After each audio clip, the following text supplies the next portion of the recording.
65,000 years ago, someone stood on a beach. In front of them, open water. No land in sight.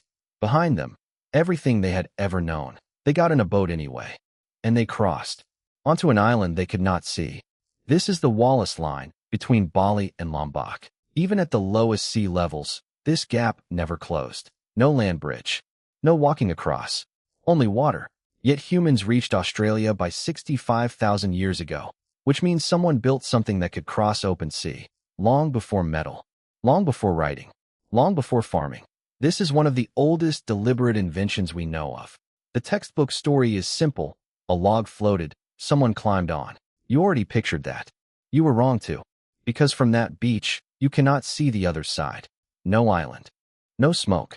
No birds pointing the way. A drifting log does not know where it is going. But this crossing required carrying people, food, water, fire. Genetic evidence shows entire breeding populations arrived, not stragglers. You do not accidentally drift there with a functioning fire. That is the real question this video is built around. Not, did they eventually reach land? They obviously did. The question is, how do you aim at nothing visible, not a lucky drift? A planned departure toward the unknown. Every surviving seafaring culture still teaches how to read this. Cloud shapes, wave patterns, the smell carried on wind. An island changes the ocean around it long before it appears. So this was never blind luck pushing a floating log. This was reading signals invisible to anyone who was not taught. And that skill required something the body alone could not do. It required trusting a method passed down, not seen firsthand.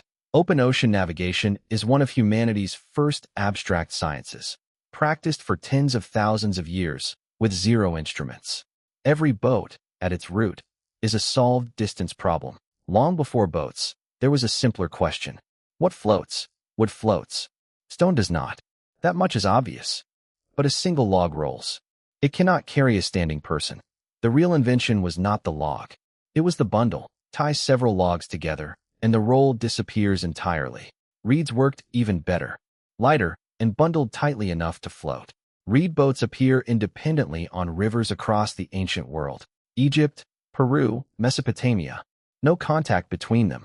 Same solution. Because the physics of floating does not care about culture. Bundle enough buoyant material, and the water holds it up. The dugout canoe came from a different insight entirely. Do not add material. Remove it. Hollow the log out. Fire, then scraping, then fire again, for days at a time. The oldest known boat, the Pesse canoe, is 10,000 years old. Found in the Netherlands, carved from a single pine trunk. It sat in a bog for 10 millennia, perfectly preserved. A hollow log carries more weight than a solid one ever could. Removing material made the boat stronger for its purpose. That single insight is still how cargo ships are built today. A hull is just a very large hollow log, mathematically speaking. Now the harder problem. Floating is easy. Steering is not. On land, you can always look back and see your path. On open water, your wake disappears behind you in seconds. There is no trail. There is no landmark. There is nothing fixed. So Pacific navigators built an entirely different mental map. Not a map of places. A map of the sky moving overhead. Each star rises and sets at almost the exact same point. Follow a star toward the horizon, and you hold a line. Micronesian navigators memorized over 30 stars for this purpose. A system called the star compass, held entirely in memory. No paper. No instrument. Just decades of trained observation. Waves carry information too, if you know how to read them. An island splits ocean swells into a recognizable pattern. Navigators could feel that pattern through the hull of the canoe. This is not folklore. This is measurable, repeatable, testable navigation. In 1976, a canoe called Pesse proved this navigation still works. Sailed from Hawaii to Tahiti with zero modern instruments. Just a navigator, the stars, and thousands of years of memory. The knowledge is older than any instrument that could replace it. It is older than writing. Possibly older than the wheel. A boat does something else, quieter, easy to overlook entirely. It forces several people to trust one shared, fragile object. If one person panics, the whole boat can capsize instantly. So boats required a level of coordination land never demanded. Someone had to call the rhythm. Someone had to steer. This is one of the earliest known forms of division of labor. Not by wealth, not by status, by function on the water. A bad rower could sink everyone. A good one saved lives. Trust on a boat was not abstract. It was immediately physical. You felt, in real time, whether the group could work together. Some archaeologists argue boats trained the first real teamwork, long before organized warfare or organized farming ever existed. The rhythm of paddling may be an ancestor of shared music. Chants for rowing exist in nearly every seafaring culture recorded. A rhythm keeps strangers moving as if they were one body. That synchronized motion may be older than any instrument we know. A boat is a machine for forcing cooperation, not just travel. The vessel did not just cross water. It built the group, not metaphorically. Structurally, this is a testable claim, and it explains something modern teamwork research still points back to. Boats also solved a problem land routes never could. Around 11,000 years ago, obsidian moved across the Aegean Sea, from the island of Melos to mainland Greece, by boat. This predates farming, predates pottery, predates almost everything else. Trade by water is older than most things we call civilization. A boat could carry more, faster, than any group walking could. One boat trip replaced weeks of overland carrying by hand. This made distant strangers suddenly worth knowing and trusting. Islands that seemed isolated became connected nodes in a network. Distance stopped meaning isolation once someone built the first hull. Coastal communities began exchanging tools, food, and eventually stories. A myth on one island could appear, altered, on another within years. Language itself may have spread faster by water than by land. You could not sign a contract. You could only cross the water, break the route, and the whole trade network went quiet. This is why coastal settlements rarely abandoned their harbors lightly. A harbor was not just water.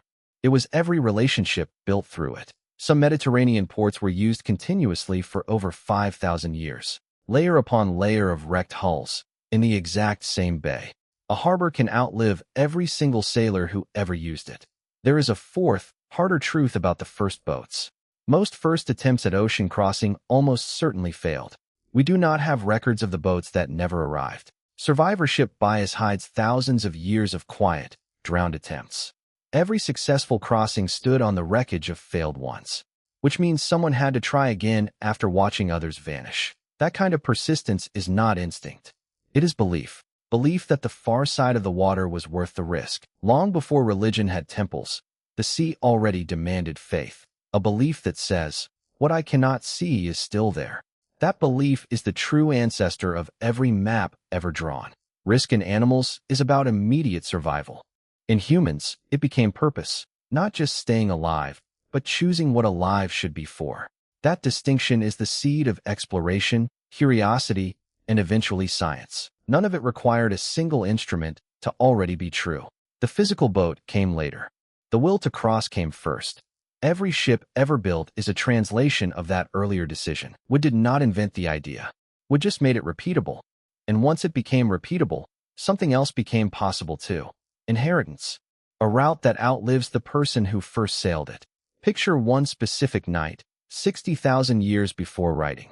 Somewhere in what is now the seas near Wallace Line. Warm, dark. A raft moves slowly, low against the water, heavy with people. A woman watches one bright star, holding the raft steady toward it. Around her, others sleep in shifts, bodies pressed close for warmth, hands gripping wood. Breath slow. The horizon completely empty. No land behind them anymore. No land ahead that they can see. The woman does not doubt the star. She trusts what she was taught. The raft holds its course, not because the sea is calm, but because someone before her already crossed and came back to teach it. By the third day, a bird crosses overhead, flying steadily east. Birds do not fly forever over open water. Land must be close. This is not a dramatic story. That is exactly the point. Nothing extraordinary happened, because the method had already been proven. Not luck. Not magic. A method held together by shared knowledge. That knowledge is the actual invention. The raft is just wood. Wood, reed, hide, dugout log. All of it just carries the idea. The idea itself needs no material at all to already function. Every ship you have ever seen inherited that one crossing. It is older than your language, your country, your species' cities. Fast forward to now, and the idea has not changed at all. A ship today still does the same three ancient jobs, exactly. It crosses distance, now measured in days instead of weeks. It moves goods, now called cargo instead of obsidian. It connects strangers, now called international trade instead of exchange. It still relies on reading conditions I can fully control. Global shipping, stripped down, still runs on these same three needs. Over 80% of world trade still travels by sea. That is the obsidian logic, priced in containers instead of stone. A blocked strait still disrupts economies exactly like a broken route once did. That is the trust network logic, priced into every shipping delay you read about. A train navigator still changes how safely a crew can cross. Modern maritime training still echoes methods thousands of years old, not instinct. Actual measurable skill, passed down and refined. A study on maritime accidents found human judgment still outweighs instruments. The mechanism your ancestors solved with stars, you now solve with satellites. The system did not invent the crossing. It just changed the tool. Every package that reaches you crossed water someone once feared. Except now there is no shared knowledge everyone needs to survive it. No stars memorized. No waves read. Just tracking numbers and screens. This is not a shipping lecture. It is a return to the mechanism. Every supply chain is, underneath the headlines, a crossing problem. The trust that once needed one navigator now needs a system. Satellites, algorithms, insurance, modern stand-ins for the star compass. None of them invented the crossing. They just inherited managing it, which means the need itself is not economic. It is far older. It was never really about exploration for its own sake. It was always about reaching what your eyes could not yet confirm. Every generation just rebuilds that reach with whatever tool is available. Yours happens to be built from steel, code, and satellite signals. So here is the question worth sitting with for a moment. When you order something online, what are you actually doing? You are not just clicking a button. Clicking was never the hard part. You are trusting a crossing 65,000 years in the making. You are relying on strangers to read conditions you will never see. That trust only works if the method is still real to someone. Which is why a badly trained crew still sinks in calm water, and a small boat with the right knowledge still crosses oceans. The size was never the point. The knowledge was always the point. Somewhere behind every package you have ever received, that same star still guides, not literally, but structurally, in the exact same place in the system, the part that decided, once, whether it was safe to leave the shore. You inherited that decision from someone who never saw a map. They just found one star, and it was enough to begin. Today, systems will do what they did, in a language they never had. You will trust a crossing, without seeing the other side at all. That is not a modern habit. That is the oldest habit you have. It just took 65,000 years to look like a tracking number.